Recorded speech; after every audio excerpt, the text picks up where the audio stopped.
It was past midnight. After tossing and turning in bed for hours, I finally got up to grab some water. The lights in the living room were still on. Yeah, it was that night my brother Casey had sent Paul over to stay with me for a while. When I heard what had happened to him, it broke my heart. His wife had cheated on him, and his life was completely shattered. Paul, married to the same woman for years, had been blindsided in the worst way. Casey's son was also going through a rough patch, he couldn't deal with it either. "Jessica, please take him in," Casey had begged me. "He needs some peace." I didn't really know Paul, but I knew the reason he was in such a bad place was because of some woman's betrayal. We'd already been through so much loss in our family. I mean, I'd lost my husband Jacob 7 years ago. I was 60, and he died suddenly of a heart attack. One minute we were building our dream house, it was supposed to be done in a year, and the next everything just stopped. Jacob's death flipped my whole life upside down. I was left alone, and for years I've carried this emptiness inside me. But lately, the loneliness has been hitting harder. Tonight was one of those nights. Are you ready? Because this isn't just some ordinary story. This is about the lines that blur, emotions that spiral out of control, and the silent screams of a confession waiting to surface. Every moment of this might spark something deep inside you, emotions you didn't even know were there, pushing boundaries you didn't think existed. If this is the kind of story you've been waiting to hear, go ahead and hit that subscribe button and turn on notifications. Your support means the world to me. I slowly made my way toward the living room. A few steps in, I saw Paul sitting there, watching some romantic movie on TV. At that moment, the only thing on my mind was making sure Paul found some peace during his stay here. But little did I know, life had other plans. A lot of things were already going wrong, and it would only take one step, just one, to change everything. Paul turned to me and asked, "Did I wake you up?" His voice had this mix of uncertainty and a desperate need for some kind of peace. I was standing there in my nightgown, but honestly, that didn't matter. I'd never felt lonelier than I did right then.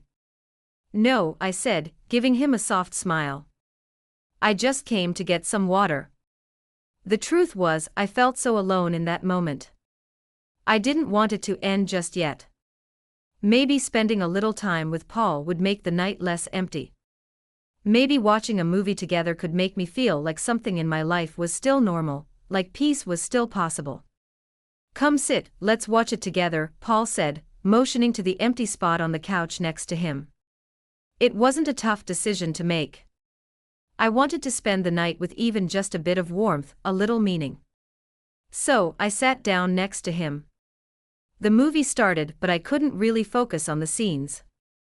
There was something inside me, something I didn't quite figure out Paul's presence the way this stranger was sitting right beside me. The slight nervousness in his voice, it all felt so different.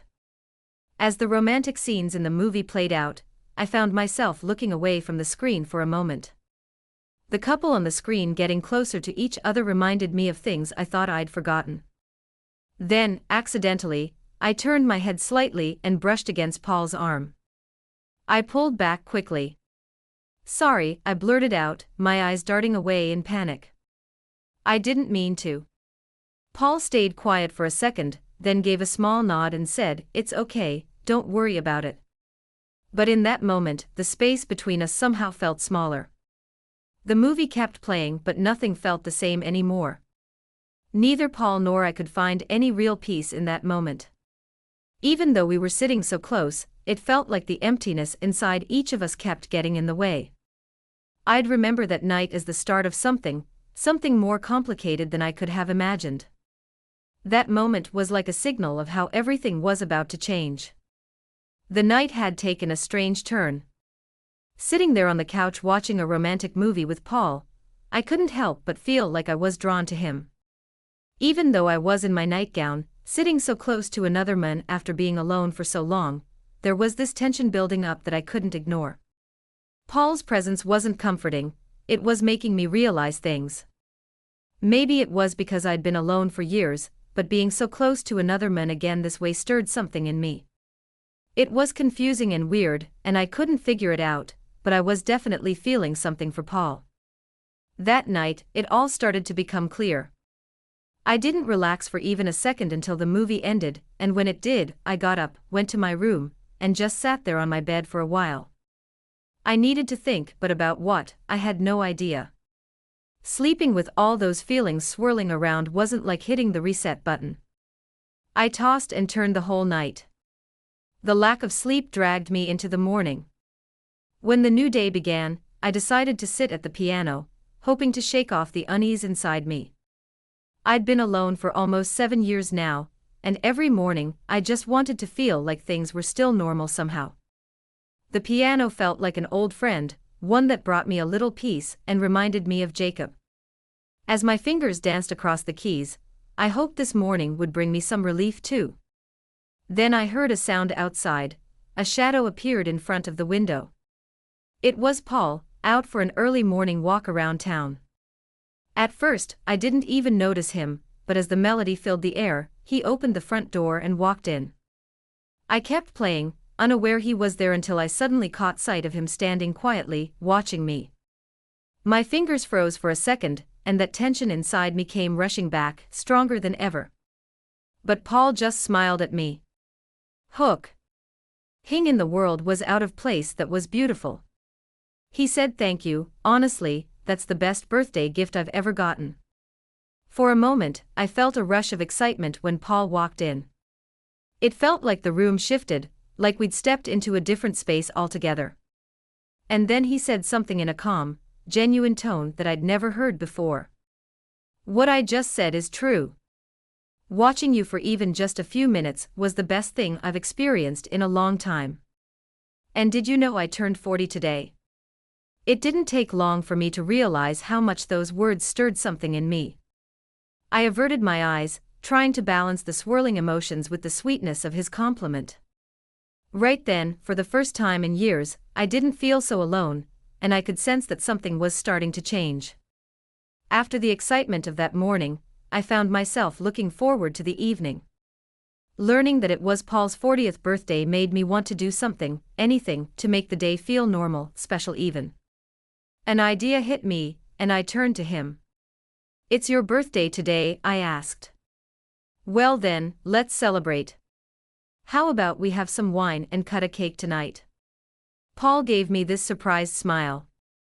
"Well, if you're suggesting it, I guess tonight might actually turn out to be fun," he said with this playful glint in his eyes.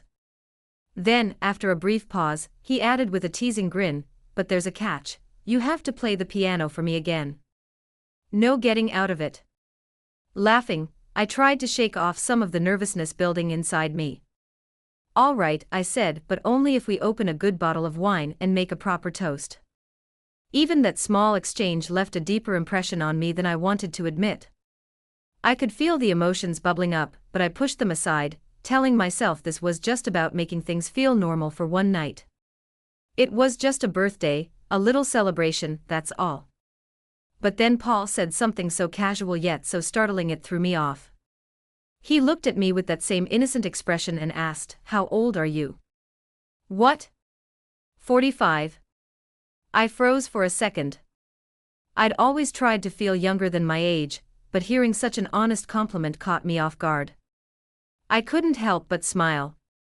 "Oh, not quite," I said, brushing it off, but it was hard to hide the small spark of excitement his words gave me.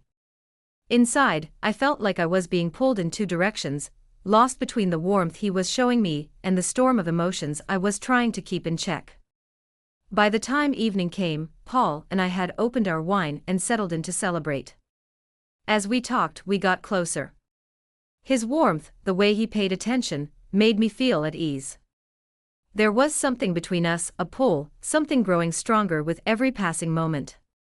Inside, a voice kept telling me to treat this like a normal, ordinary night. But then Paul raised his glass, smiled at me, and asked playfully, but with those lively eyes of his, "So when are you going to play something for me? You know you can't get out of it." For a moment, I hesitated. Then I took a deep breath and said, "All right, let's do it." I sat at the piano, letting the melody flow again, hoping it would calm the storm inside me. With each note, though, I felt something shift, like I was being drawn closer to him. Even as I got lost in the music, somehow I found comfort in the way he listened, the way he appreciated it, like it was the most important thing in the world. What I thought would be a simple celebration turned into something else entirely. In that moment, it felt like a glimpse of something I hadn't felt in so long, something real. My vision blurred as my fingers glided over the keys, each note stirred something in me, but I couldn't quite figure out what it was. Paul's voice echoed faintly in my mind, and it felt like my heart and my head were slowly drifting apart. I was so lost in it all I didn't even know when to stop. My hands instinctively searched for another melody when suddenly Paul appeared beside me. He placed his hands gently over mine. "You're an amazing woman," he said, his voice soft and a little shaky, "and you play the piano so beautifully." His words echoed in my head, leaving a strange emptiness behind. His warm hands over mine had this way of grounding me, even as my emotions spiraled deeper. "Come on, you're tired," he said softly, his tone calm and reassuring. "Let's sit on the couch for a bit. I've got a surprise for you." With his gentle touch, Paul guided me to the couch. I still couldn't quite process what was happening, but something about the moment felt incredibly profound. When I sat down, my thoughts were still swirling.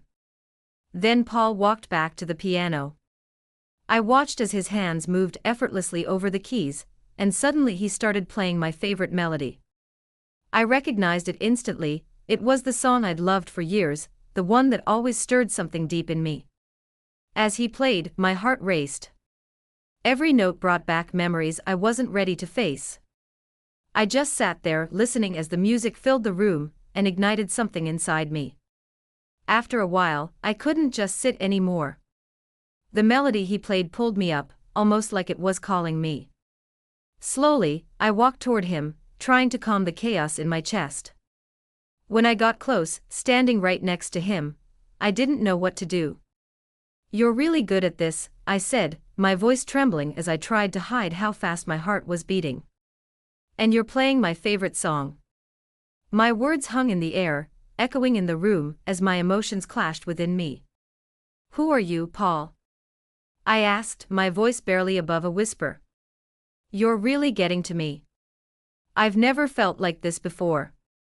I was completely overwhelmed, confused, excited, terrified, and happy all at once. Our eyes met, and we were so close I could feel his breath. Looking into his eyes, it felt like I was falling into another world, and just like that, time stopped. The way he looked at me made my heart race and warmed me. At that moment, it felt like we were the only two people in the world. Everything made sense in a different way. In that moment, it felt like the world had narrowed down to just the two of us. Everything else faded away, and suddenly everything made sense in a completely different way. My eyes locked onto his, and for a split second, nothing else mattered. All the confusion, fear, and racing thoughts just disappeared, leaving only Paul and me. His hands rested lightly on my waist, firm enough to ground me but gentle enough not to push. My head was spinning, and I couldn't tell if it was the wine or the feelings rushing through me. Without Paul holding me steady, I wasn't sure I'd still be standing. The look in his eyes made me feel even closer to him, and in that moment, his warmth and the sense of safety I felt beside him gave me balance amidst all the chaos. "You need to rest," he said softly, guiding me toward the couch. His words were calming, and the feeling of his hands on my waist both comforted and unsettled me. When I sat down, his hands lingered there for a moment longer, and our eyes locked again. I had no idea what to say or how to feel. The warmth of his touch made the night unforgettable, powerful in a way I couldn't quite explain. That night on the couch turned into one of the most thrilling, unforgettable nights of my life. Everything happened so quickly that I barely had time to process it all before morning came. When I opened my eyes, I got up and walked toward the living room. The smell of coffee wafted in from the kitchen, pulling me out of my half-asleep state. And there he was, Paul, standing in the kitchen shirtless, making coffee. His body, still warm and strong from the night before, was on full display. And me? Well, thinking back to last night sent this strange sensation through my whole body. My nightgown and underwear were still scattered across the floor. Just the memory of it all made me feel nervous yet excited at the same time. Replaying the night in my head only made me feel more confused. What was going to happen now? How could I even begin to figure that out? But one thing was clear, there was a connection between us I'd never felt before. This night, this moment, felt like the start of something that could change my life forever. Paul turned from the kitchen and looked at me, his eyes soft, his smile warm. There was this silence between us, thick with unspoken words. As I stood there watching him, I tried to figure out what was happening, what I was feeling. Everything was such a mess. I had no idea what to do next, how to move forward. It was like I was lost in that moment, completely caught up. But at the same time, I could feel something shifting, and I knew there was no stopping it. Standing there as Jessica, all I could feel was this mix of excitement and confusion swirling through me. Since last night, I hadn't been able to make sense of anything. Everything had happened so fast. My clothes were still on the floor, and as I glanced at them, I closed my eyes for a second, shaking my head slightly. Everything was so complicated, I couldn't tell what I was thinking, let alone what I was feeling. I quickly got up and headed for the bathroom. I needed a shower, I needed to clear my head, to step away from the whirlwind of emotions I was drowning in. My nightgown and underwear stayed right where they were. I didn't care about the mess, all I wanted was to lose myself under the stream of hot water, to escape the chaos, even if just for a little while. After a while, I stepped out of the shower, wrapping myself in a towel, and then suddenly the door opened. Paul was standing there. I froze for a moment, neither of us moved. Our eyes met and held, locked in a gaze so intense it felt like the world stopped spinning. I didn't know what to do. The confusion and emotion in my eyes must have been obvious because I felt completely exposed, vulnerable, and yet somehow I couldn't stop the words rising to the surface and spilling out of me. I don't even know what's going on, I said, my voice trembling just a little. What we're doing, I know it's so wrong, but it feels like I'm dreaming. Paul took another step closer to me, his eyes were filled with so many conflicting emotions. Neither of us knew what was going to happen. I wanted to say something in that moment, but the words just wouldn't come. Your coffee's ready, Paul said, his voice a little shaky. As my eyes drifted to him, it hit me how messy, and yet strangely beautiful everything was. I didn't think about the future, I just lived in that moment. As I sat down with my coffee, the confusion in my heart was still swirling. Sitting with Paul, our eyes locking, remembering what happened between us, it had all happened so fast I could barely keep up. What had we done? What did we feel? I wanted to say something to make sense of it all, but finding the right words felt impossible. Jessica, Paul started, his voice strained. What we did was so wrong, I know that. Why did we let this happen to us? His eyes showed guilt, but there was also understanding. He knew, just like I did, that things had spiraled out of control. We should regret this, shouldn't we? We never should have done it. There was a pause. My thoughts were tangled, but finally, I found my voice. Yeah, maybe it all happened so fast, but no, it wasn't right. We let things get too complicated, and now looking back, it just feels like none of it makes sense. This was a mistake for both of us, I said. There was a weight on my chest, but also a strange relief in admitting that we'd both gone too far. Paul stayed quiet for a moment, staring at the floor. Then he looked up at me. Let's pretend this never happened, Jessica, he said, his voice steady but soft. I think for both our sakes, we need to leave this behind. What good could come from dragging this on, especially when things are already such a mess? We need space from each other. When he said that, something inside me resonated. He was right. Continuing this would only hurt both of us. Yeah, I said, taking a deep breath. Maybe this is for the best. If you leave, maybe that's the solution. It's probably the healthiest choice for both of us. Paul nodded, his expression firm. I need to do this, he said. It's the right thing for both of us. We sat in silence for a few seconds, just looking at each other. In that moment, we both realized how important this decision was. Accepting that what we had done, those dark moments, were just a mistake. Facing that truth might be the first step towards setting things right. Instead of dragging each other down in such a tangled way, giving each other space felt like the only way forward. I hope you enjoyed my story. It's been such an exciting journey, and sharing it with you has truly made me happy. If you'd like to hear more stories like this, don't forget to subscribe and turn on notifications so you'll be the first to know when a new episode drops. Also, your likes and comments mean the world to me. Hearing your thoughts and feelings really keeps me motivated. Your support helps me so much in creating more. Thank you all so much, and I'll see you in the next story.